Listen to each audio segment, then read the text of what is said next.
கடந்த சட்டமன்ற தேர்தல் நல்ல முறையில் நடந்து முடிஞ்சிச்சு. ஒரு பெரிய அசம்பாவிதம் இல்லாமல். இந்த தேர்தலுக்கு பிரச்சாரம் செய்த ஒவ்வொரு கட்சி தலைவர்களையும் நீங்கள் நல்லா கவனிச்சிங்கன்னா உங்களுக்கு தெரியும். குரல் வளம் எல்லாருக்குமே பாதிக்கப்பட்டிருந்துச்சு.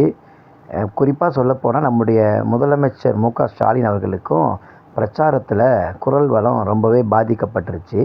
அதே போல் சீமான், நாம் தமிழர் கட்சியினுடைய சீமானுக்கும் குரல் வளம் ரொம்பவே பாதிக்கப்பட்டுருச்சு. அந்த குரல் வளம் அவருக்கு சரியாகவே பேச முடியல. இருந்தாலும் அவர் எல்லா இடத்துலையும் வெயில் நேரங்களிலும் கூட பார்க்காம பிரச்சாரத்தில் ஈடுபடுறதை நம்ம கண்கூட பார்க்குறோம். அதே போல் தாவேகா தலைவருடைய பிரச்சாரத்தில் கூட அவர் சில இடங்களில் தான் பிரச்சாரம் பண்ணார். அந்த இடத்துல கூட அவருடைய குரல் வளம் ஓரளவுக்கு நல்ல முறையில் தான் இருந்துச்சு. ஆனால் பிரச்சாரம் ரொம்ப அளவு அவர் பண்ணலை. அதனால் அவருடைய குரல் வளம் நல்லா இருந்துச்சு. ஆனால் நீங்கள் நல்லா இவங்க 3 பேரை விட அதிகமாக பிரச்சாரம் பண்ணது அதிமுக பொதுச் செயலாளர் எடப்பாடி பழனிசாமி அவர்கள் தான். ஆனால் அவருடைய குரல் வளம் பாதிப்பே ஆகலை. ஃபஸ்ட்டு நாளில் எப்படி அவர் சத்தமாக பிரச்சாரத்தில் எல்லா கட்சி தலைவர்களையும் விமர்சித்து பல கட்சி நிர்வாகிகளை விமர்சித்து பேசியிருந்தார்.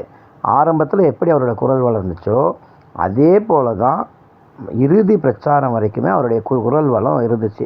ரொம்ப போல்டாக, அது எந்த குரல் வளத்தில் எந்த ஒரு பாதிப்பும் இல்லாமல் அவருடைய குரல் வளம் ரொம்பவே நல்லா இருந்துச்சு அந்த பிரச்சாரத்தில். இதை நீங்கள் கவனிச்சிருந்தீங்கன்னா உங்களுக்கு தெரியும்.